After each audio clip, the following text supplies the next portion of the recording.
Antes de fazer o meu comentário, eu queria fechar essa página aí do farol. Esse farol, Lísia, você já viu ele aceso alguma vez? Sim, Riba, por várias vezes. Como eu moro há 3 anos já completos aqui em Arroio do Sal, 1 ano e meio nesta casa e 1 ano e meio no outro sobrado que ficava a 7 quilômetros em direção a Torres. Seria pro lado sul, para o lado de Santa Nessa, Catarina. Né? nessa casa que você mora atualmente, que você viu essa luz, você já viu o farol aceso e ele não fica na direção dessa luz, correto? Não, é a direção oposta. Fica pro Ele norte, cara. fica à Ok, esquerda. já matou a charada para isso aí. Eu gostaria de dizer de lembrar que Arroio do Sal fica relativamente próximo à Lagoa dos Patos, onde o piloto de avião Haroldo Westendorf, ele avistou um objeto em forma de pirâmide com mais de 60 metros de altura e ele ficou com o avião sobrevoando ao redor desse objeto. Então eu quero dizer que além de Arroio do Sal ficar próximo à Lagoa dos Patos, que tem altos índices de avistamento, só em você morar perto do mar, eu sei que é um local que eles aparecem muito. Eu lembro que nos anos 80, nós não tínhamos nem acesso à internet, eu ia muito por uma praia deserta aqui no Rio de Janeiro, que chamava-se Grumari, só que eu não me tocava em OVNI, nem nada disso não, eu só queria ir para a praia, mas não sei porquê, eu sentia medo de estar naquele local ali sozinho, assim, eu sentia uma energia assim, diferente, e eu estava conversando com um amigo meu, que ele até faleceu, um ufólogo, de um projeto que eu estava fazendo na Ionix, ele falava muito isso para mim, Riva, Vanderlei Pena. Vanderlei Penas, do projeto Onyx, ele falava assim, Riba, quando você quiser ver OVNI, você vai para perto do mar, fica em praia deserta. Aí ele me deu uma indicação de uma praia, que ele falou assim, vai lá, fica nessa praia, que você vai ver coisas estranhas lá. Então, só em você falar que mora perto do mar, eu tenho certeza absoluta, ainda mais deserto, cara, praia deserta, baixa temporada. Eu tenho mais medo de ficar em praia desertas do que ficar no alto da montanha, porque é mais certo deles estarem ali. Você vai lá em Peruíba, as pessoas costumam ver os objetos. O Marco Cabral, que a gente vai trazer aqui para entrevistar ele foi abduzido na praia de Mongaguá, em São Paulo. Ele estava lá, ele viu a nave se aproximando dele, praticamente pousou na areia. Então eu não tenho dúvida nenhuma, eu acredito em você, Elisa. Mas a gente está apenas pesquisando do que se trata essa luz, a gente está atrás da verdade, e antes que venham nos criticar, dizendo que a gente está afirmando que a gente não sabe, não, a gente quer ajuda. Se você sabe de alguma coisa, entre em contato aqui com a gente, dá uma informação, porque assim como a Lisa está querendo saber do que se trata, nós também estamos querendo. É apenas isso. Gostaria de deixar para os grupos de ufologia do Rio Grande do Sul, se puder se aproximar desse caso e nos apoiar aqui, puder lá filmar durante o dia, procurar entrevistar pessoas ali próximas para saber se viu alguma coisa. Então, se vocês conseguirem algumas imagens bacanas, entre em contato com a gente que a gente coloca aqui no ar. É isso aí. A gente faz um programa aqui falando sobre isso. Somos abertos a descobrir. Leiton, Fala, Lísia. Pois não?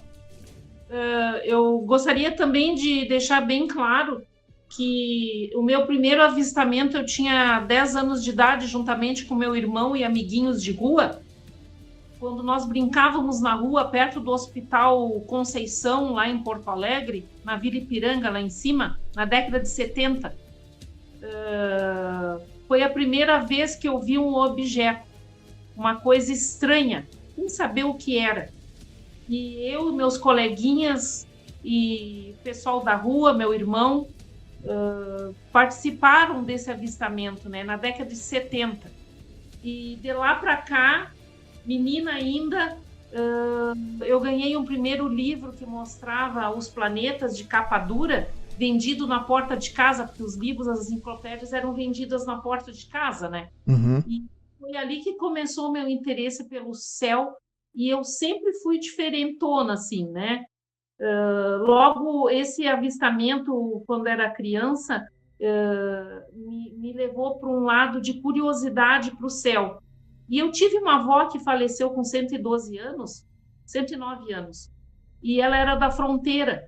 E ela me contava casos do boitatá, né, da mula sem cabeça, do saci pererê, né, do jornal que andava atrás das pessoas, e sem querer ela contava avistamentos, né?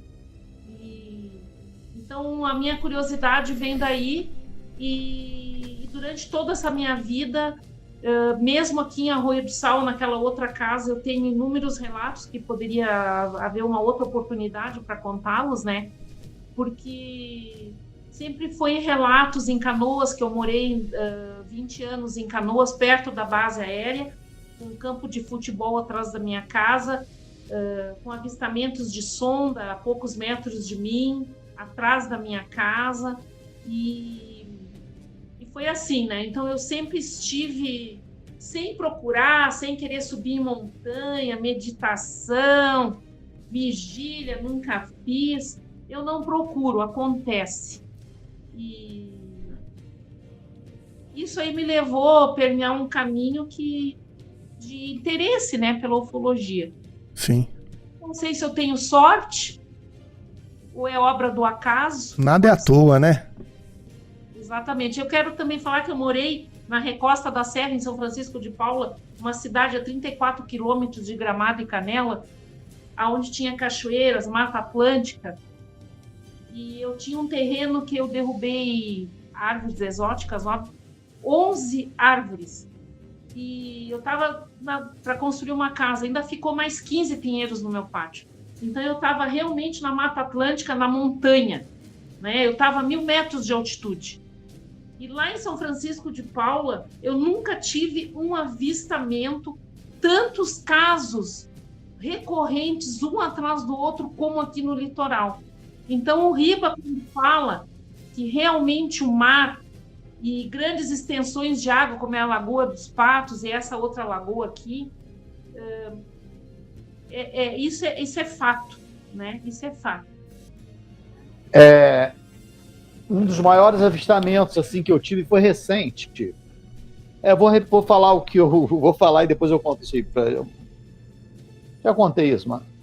Quando você quiser alguma coisa assim na sua vida, quando você quiser falar com Deus, ou com quem você acredita, ou com o santo que você acredita, ou com Deus que você acredita, não importa quem seja o seu Deus, você vai no alto de uma montanha sozinho, você vai de frente para o mar, você conversa com Deus ali de frente para o mar, numa montanha, conversa com Deus o que você quer, de coração aberto, que Deus vai atender e vai atender os seus pedidos.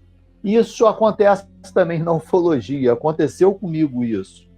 Eu fui em Itajubá, num congresso de ufologia.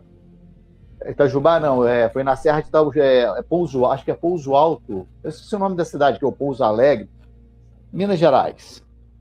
Eu fui nesse congresso lá de ufologia da Lala Barreto, Adriana Castro, o Cristiano Gonçalves. E quando eu estava no alto da Serra de Itajubá, eu senti que ali era um clima assim, muito ufológico, eu senti aquilo ali, aquela montanha. E eu parei o carro de frente para um vale imenso assim. Eu falei assim, eu quero ver um objeto iluminado, mas bem iluminado, e que me dê, mas eu quero filmar esse objeto. Eu fiz esse pedido lá, de frente para a montanha.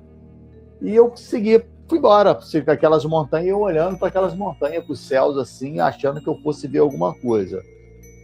Não vi nada em Pouso Alegre. Aí depois eu fui para Itamonte, eu não vi nada em Itamonte. Aí depois eu fui para uma outra cidade lá, que eu também passei em umas 4 cidades ali, não vi nada. Depois de uns 3 ou 4 dias que eu estava na estrada, eu vim embora para casa, e vim descendo a estrada, esqueci do meu pedido. Quando eu estava chegando na minha casa, quando eu estava estacionando o carro, quase 10 horas da noite, eu e minha filha acabei de estacionar. Quando eu estava indo para o portão, tinha um objeto em cima da casa do meu vizinho, assim, mas ele estava tão iluminado, jogando luz para tudo quanto é lado. Só que ele jogava tantas luzes de todas as cores para o lado, que eu achei que fosse um balão, um mega balão, só que não fazia barulho. Eu esqueci do meu pedido. Minha filha ficou falando, pai, que coisa linda, a gente ficou paralisado. eu não tive nem, eu nem pensei em pegar o celular, falei, nossa, que balão lindo, só que não soltava fogos, barulho, não, só luzes, e de repente aquela luz se fechou, ficou uma pequenininha, de repente ele abriu, começou jogando luzes, assim, farol, assim, na nossa direção, falei, filho, isso é um OVNI, filho, aí eu peguei, filmei o final dele, uma filmagem interessante. Então, esses objetos, eles escutam a gente, eles sabem do nosso pensamento, eles conectam com a gente, assim como os anjos se conectam em Deus também. Riba, eu vi aquele série de vídeos que tu comenta também lá na Serra da Beleza, tu comentou lá, sobre aqueles avistamentos na tua casa, que foi mais de um, né? Que coisa impressionante aquilo, né, Riba? Realmente foram relatos de avistamento ali perto de ti, da tua casa, ali, impressionante, né? Aquilo ali, Eulise, eu acho que é por isso que eu acho que a espiritualidade está muito envolvida com esses objetos. Eu já percebi que a maior parte desses ufólogos, quando eles estudam muito tempo a ufologia, eles acabam chegando no mesmo lugar. Igual o Jacques falou, eu acho que a espiritualidade está muito envolvida. O Cleito é testemunha disso, o Duque também foi lá comigo. Esses OVNIs, quando apareceram na minha casa, eu fui avisado por um garotinho. Eles sabiam me avisar, eles vão aparecer na sua casa. Um garotinho que tem contato com seres, mas é uma história que eu não quero entrar aqui, não. Então, é conexão, é contato, o Cleito sabe do que eu estou falando. Lá em Alto do Pacaraó, como é, onde vocês estiveram numa...